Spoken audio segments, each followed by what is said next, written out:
bagpipes is you actually have a connection to Africa. There's two things that Africa did.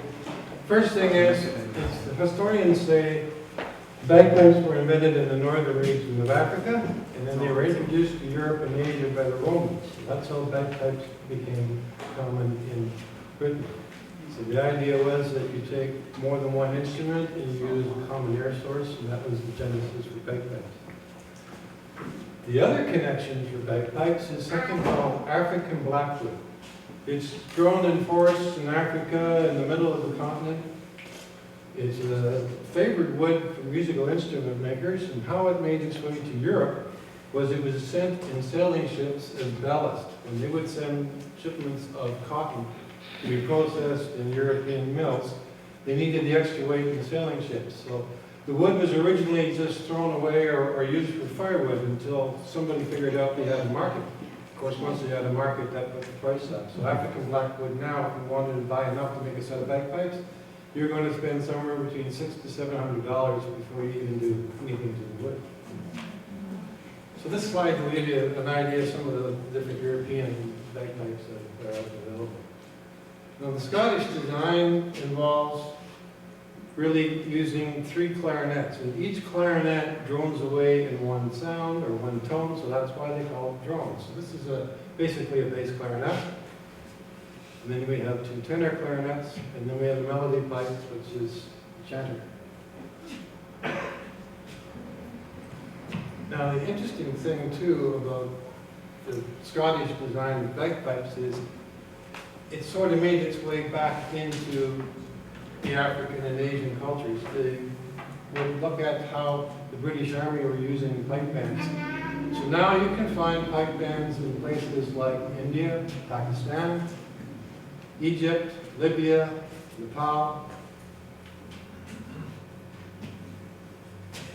And I'm ahead of myself. That's a chanter reed. The chanter reed's about the size of your thumb. And these are the drone reeds. On one side is cane, on the other you see some synthetics. So getting back to where I jumped ahead.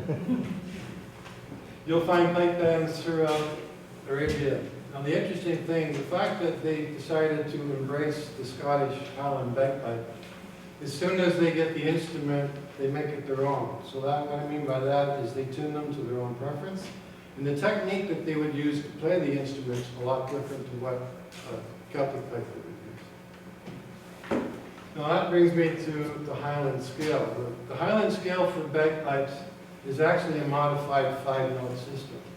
So what that means is there are some tunes that do not transpose well to bagpipes. If I were to stand here and play for you, example, O Canada, I'd have so many wrong notes that you wouldn't recognize the tune, but that would be working with what I have available.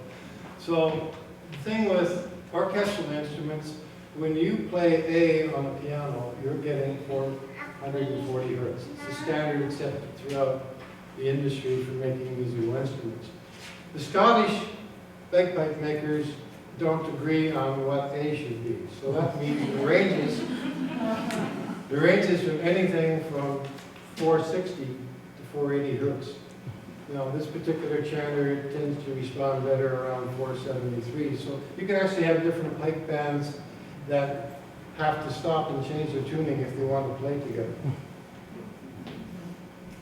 So the interesting thing about trying to transpose music, like I was telling you about O Canada, wouldn't fit on the Highland scale very well. But you take other tunes which weren't originally written for bagpipes, such as Amazing Grace, because that structure of the tune fits the Highland tuning so well, there's people who actually believe that tune was written for pipes. Here's some notation, piano notation for Amazing Grace. You can see the different notes and chords, the melody notes. But bagpipe notation is different. The melody notes, the tails of the notes are down.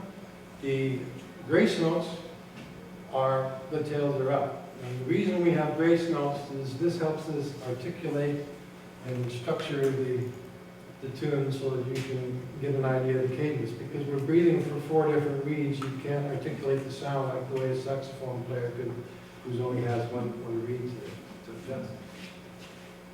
So in short, when you take the African idea of including several instruments in the common air reservoir, and you add the wood from the African blackwood tree, you get something that sounds like this.